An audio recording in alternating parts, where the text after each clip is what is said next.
Greetings, Glitter Gang, and happy Thursday. Welcome back to Kathryn Scraps Live. My name is Kathryn.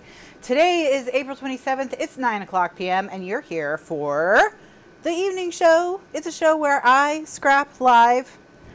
I create things. Sometimes they're good and they make sense. Sometimes they're learning and educational opportunities for us all, you know, but either way, you'll get something out of it.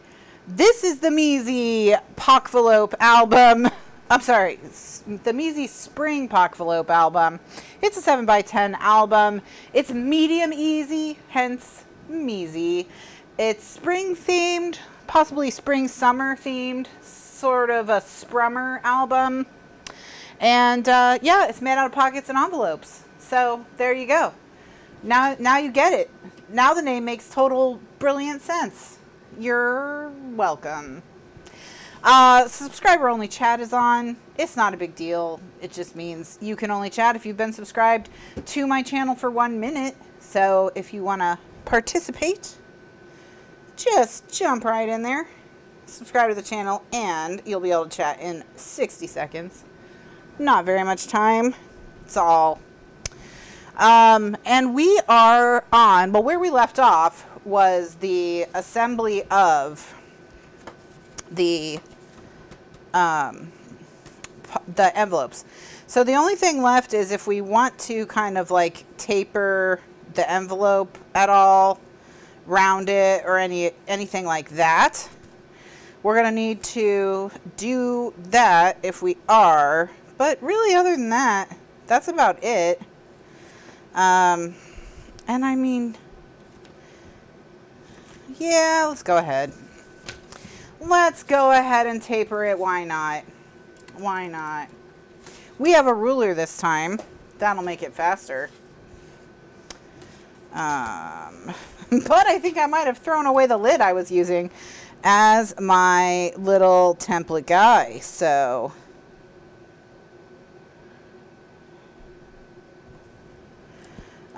but what I'm going to do is I'm just going to make, I'm just going to mark 1 inch square on either corner. So I've come in 1 inch, and then I'm going to go in 1 inch. And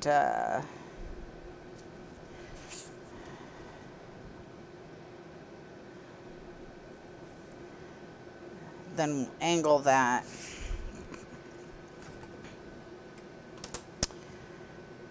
I did not. I only have the angle, so that's okay. I don't have the rounder. I have the angle and the stub. Because I found a blue corner rounder, but I found the new stub corner rounder that is blue. So, you know, that's a small irritation, but what I have also found is I do have some of my templates from Mr. Pen. So, oops, sorry, I bent you, template.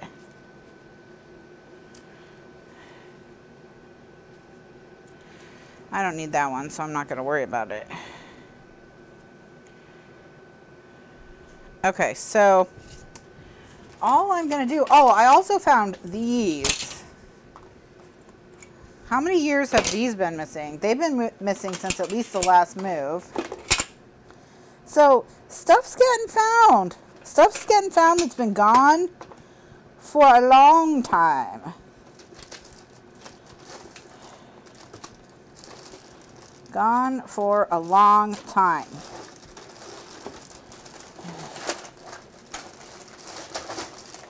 All right. Okay, so what I'm going to do is I'm going to cut the corners at an angle, and then I'm going to round their corners. Then I'm going to use that as a template and then just cut the rest of them.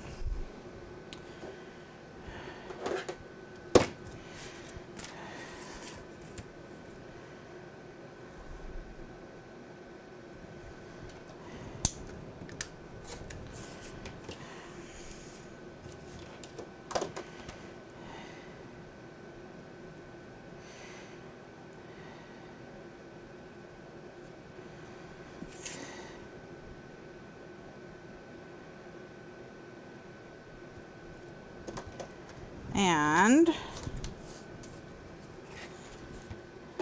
there we go. So now what I'm going to do is I just want to kind of round my little corner, but just gently, you know, just gently. So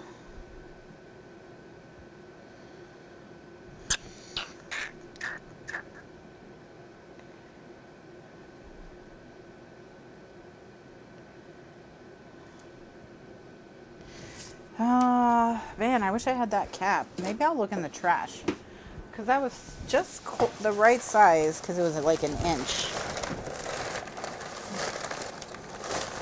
Okay, there's too much stuff in the trash, so I'm not going to be able to find it. So let's think with our brains. Let's go back to the box.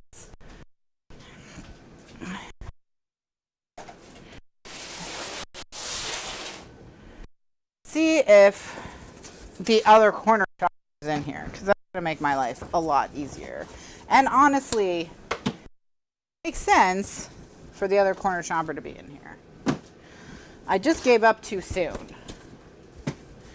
That's probably the lesson here about persistence and believing in yourself and like following your dreams and stuff, all that kind of jazz.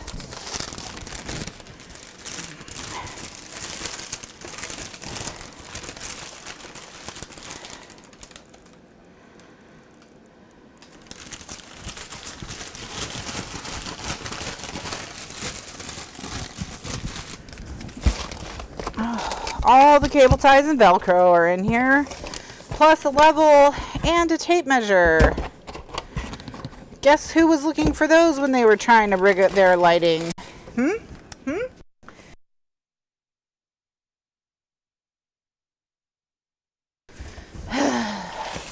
Burn this place to the ground!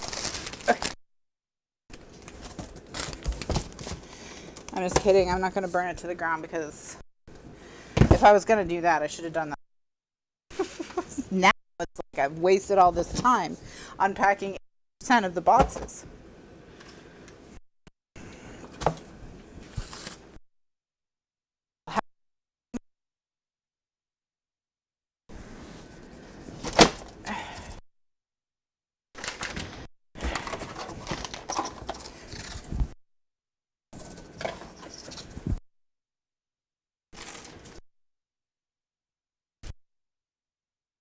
This is my way again.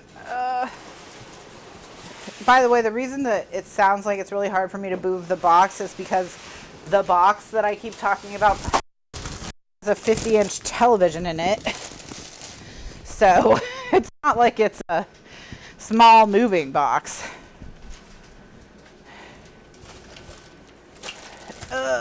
Okay. Look, I found a 1 3/4 inch circle punch. Okay, these all feel like corner chompers. All right, this is a 3/8 inch one, which we can use if we need to.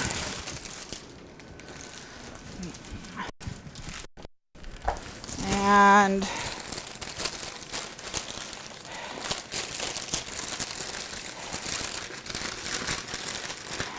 all right. Power punch.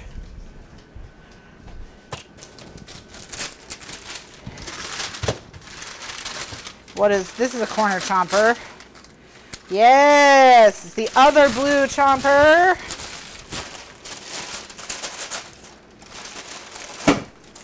Whoa.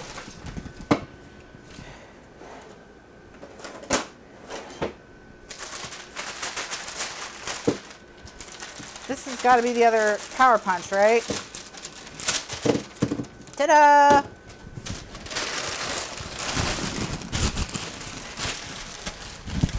Okay. We did it, friends. We did it. All right. Woo! So here is how we do this. So yeah, I did finally find my perfect layers, which have been missing for a move. I also found that we are memory keeper things that are basically the same as the perfect layers.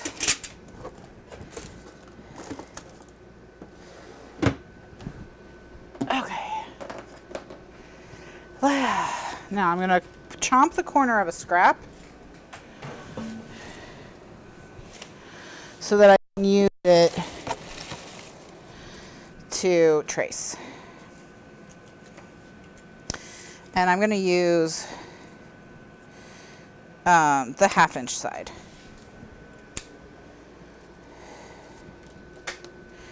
And I chomped 2, so I'm just going to make sure we're all set. Okay. All right. Gretchen. Gretchen's impressed that we actually wrapped these for the move.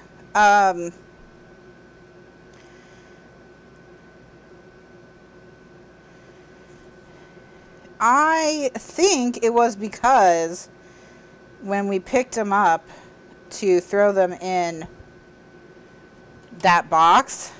Now, I don't remember any of this, so this is just conjecture. But since those would have been packed at the end when we were tired, what I think happened is that someone went to throw them in the box and they started barfing their little confetti pieces everywhere. And they were like, oh no. And so then they wrapped them and put them in the box. Wait, no, that can't be why, because the other punches are wrapped. Maybe we were just being smart. That doesn't sound like us, but let's go ahead and go with it.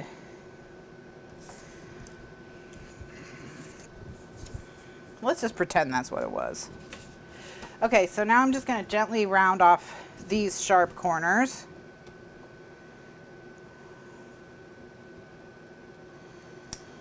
We're just trying to, we're not taking a lot off. We're just trying to make it not sharp corners.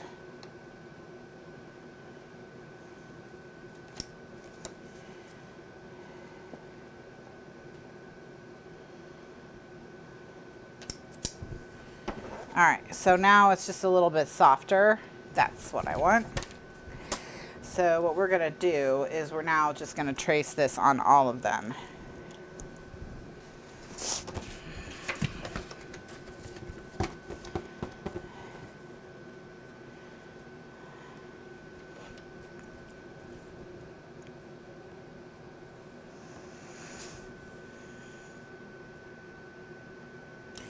So I hope you all had a wonderful afternoon and evening. You have a delicious dinner. Yum, yum, yum. Yum, yum, yum, yum. We had lasagna and garlic bread, and I found we bought one of those Christmas wine advent calendars from Costco, and then we didn't drink it before we moved, but we recently found it when we were unpacking, and so I remembered in time to chill a bottle of red for 30 minutes. Red wine, the fridge is not if you want to be a wine snob, the fridge is not quite cellar temperature. It's a little bit colder than cellar temperature. So put red wine in a half an hour before you want to serve it, and take white wine out a half an hour before you want to serve it, and then that'll be the right temperature for both of those. If you don't have a wine fridge, which you keep at cellar temperature in your house, which we don't, so. But anyway, I had the lasagna needed to cook for 50 minutes and had been in there for 15. And I was like, oh, perfect timing. So I just popped it in, and I even had a glass of wine. Like a normal adult with a house who knows where the things in their house is. Yeah.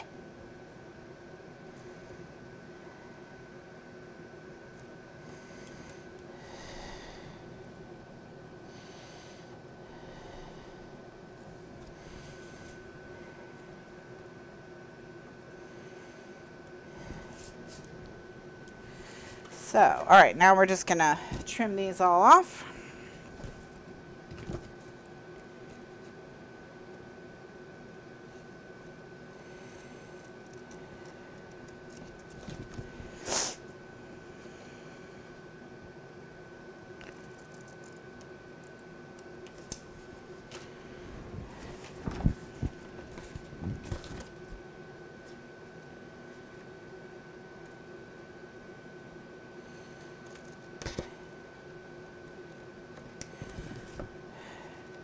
Yeah, it does have little bottles of wine. So the question is, does an Advent does a wine Advent calendar have little bottles of wine? It has half bottles of wine.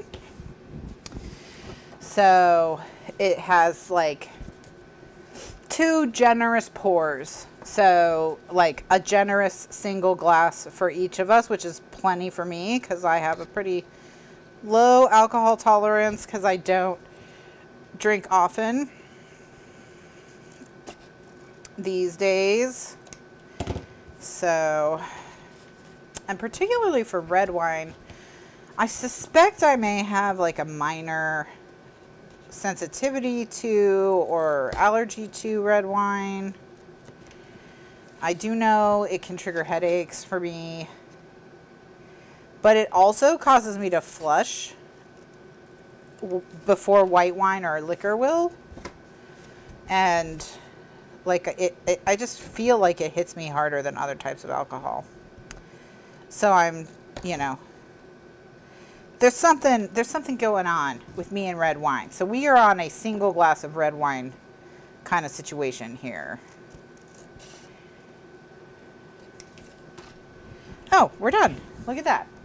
Okay. All right, so now we just have to add the little flaps. So we need, I'm going to save this. Okay, so let me move these for a second. All right, so these are the flaps. And what I'm going to do is I am going to trim these down. These are 7 right now. I'm going to trim them to 6 3/4. And these are 5, and I'm going to trim them to... The sulfates is what I hear, and I hear that there's like drops that you can get that will like neutralize the sulfates.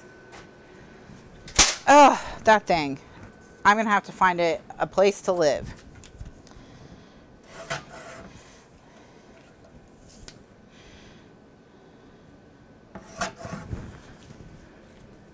So anyway, that's me in red wine. But I can drink far more, like, say, tequila than I could drink red wine, which is kind of, I just find that interesting.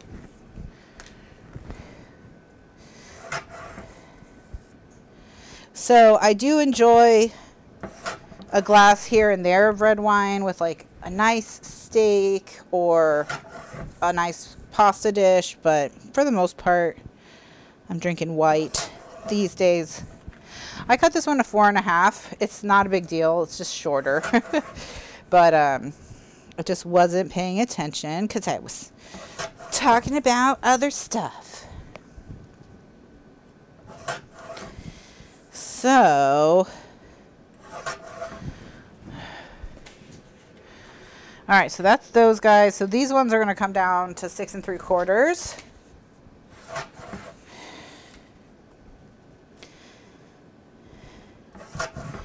So I'll have to get some of those to try if I want to finish my wine advent calendar. But yeah, we found wine holders that fit in a calyx cube. So what we have is in between this. So I've talked about this before, but the way that the house is you come in the front door, and to your left is the living room. In front of you is what I think is the family room and the eating kitchen. And then if you walk into the eating kitchen, like straight ahead into the eating kitchen, you'll be in the kitchen. If you walk through there, you'll be in the formal dining room, which is connected to the living room by a large open doorway. And we have turned that formal dining room into a storage room. So all the shelving that was in our garage, we've put in there, and we're using it to store stuff. Because we went from a 3,100 square foot house with a 3-car garage to a 2,400 not even house with no garage. So storage is tight. We've got 3 people who work from home. 2 of them can't share an office. It's a lot. All right, so half of these are going on fronts and half of these are going on backs. So we just need to do 3 of them where we attach the 5-inch piece on the left and 3 of them where we attach the 5-inch piece on the right. So that's why I've separated them into 2 piles, and then we'll go from there. Now these are gonna touch the 7-inch ones on the bottom, so I'm gonna chomp them with the miter shears. And then on the top, I'm just gonna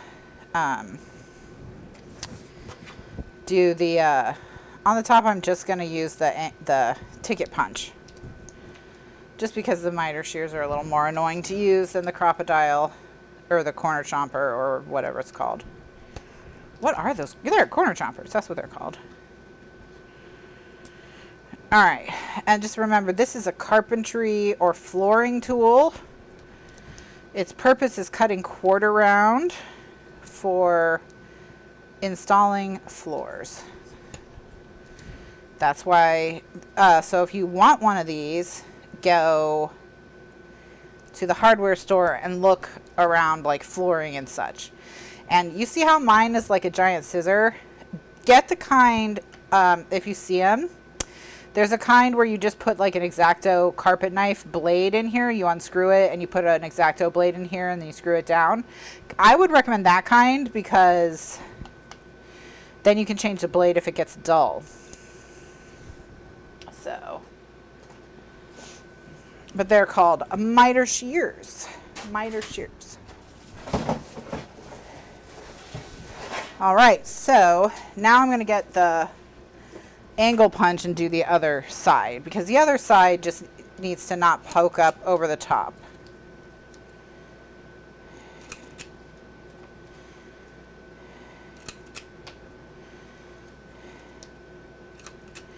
And then while we have these tools out, let's just go ahead and miter the other ones. The other ones need to be mitered on one side, and then nothing needs to happen with the other side. By the other ones, I mean the 6-inch ones, 6 3/4 inch ones. So, and remember, this is an ongoing series, and then when we finish it, we're going to go back to hip to be square. So I feel like by the time we're done with this album, we'll have the printer set up and I can print myself some more paper. I actually have a paper company that's contacted me several times. A company that makes paper like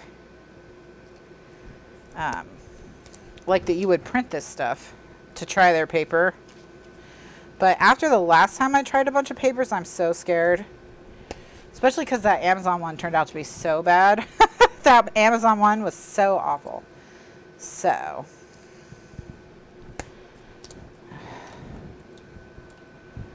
all right. Now, perfection. If I kick that thing one more time, I swear to God, I don't even know what to do with it. There's not anywhere else it can really go. So annoying. Okay.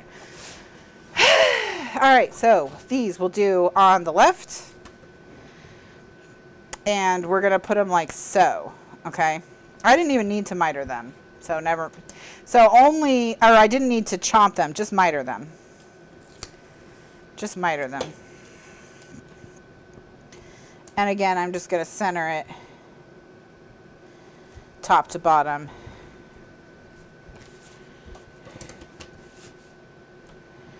And while we're here, we can do both of them. See, that's why we mitered them.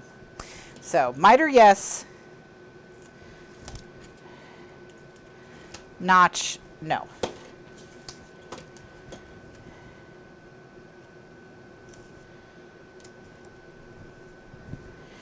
All right.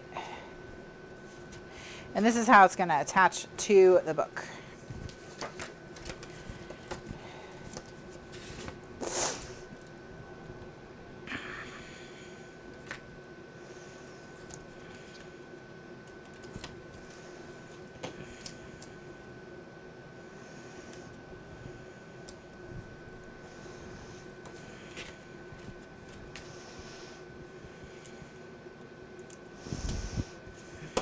And by attaching it only on these two sides,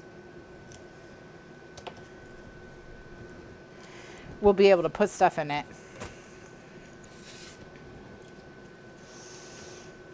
So we can tuck things behind it, like larger memorabilia, ephemera, tags, whatever you want to tuck behind it. Remember,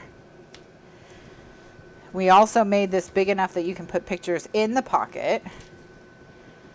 And I think we'll probably make giant tags as well. Thank you, Geneva. I appreciate you saying so.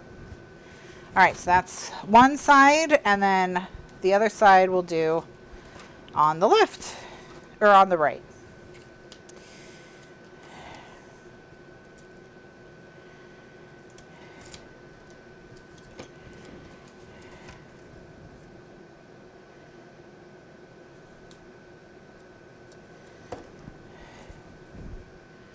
Okay, now I remembered that I said I was going to do a button closure, and I went and I couldn't find the brads I normally use that are normally in a basket on my desk. However, I did find a set of the long fasteners, and it looks like I haven't used much, if any, of the silver. So we need 24 of these, and I think there's 33 originally, so as long as I've used less than 10, we'll be okay. We'll be okay.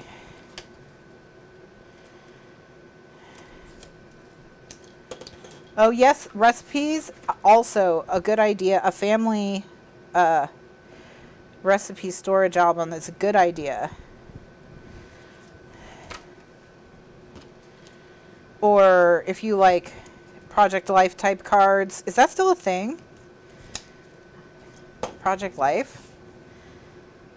Or the We Are Memory Keepers cards. This is the one that I cut too short. That's why there's such a big difference.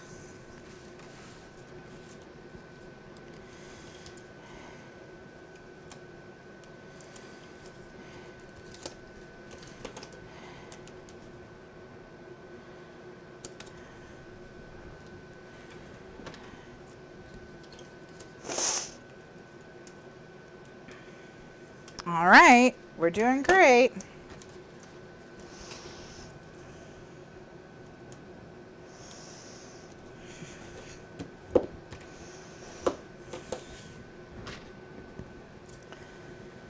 Close to my heart, still sells them. Okay.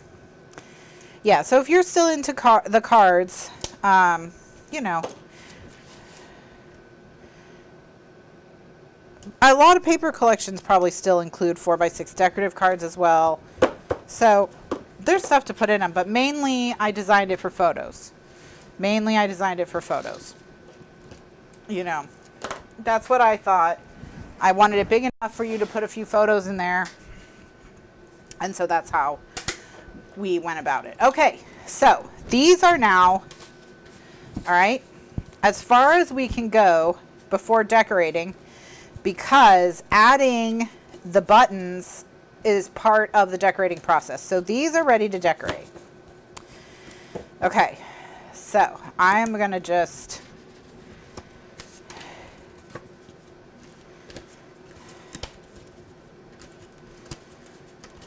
stick them over here.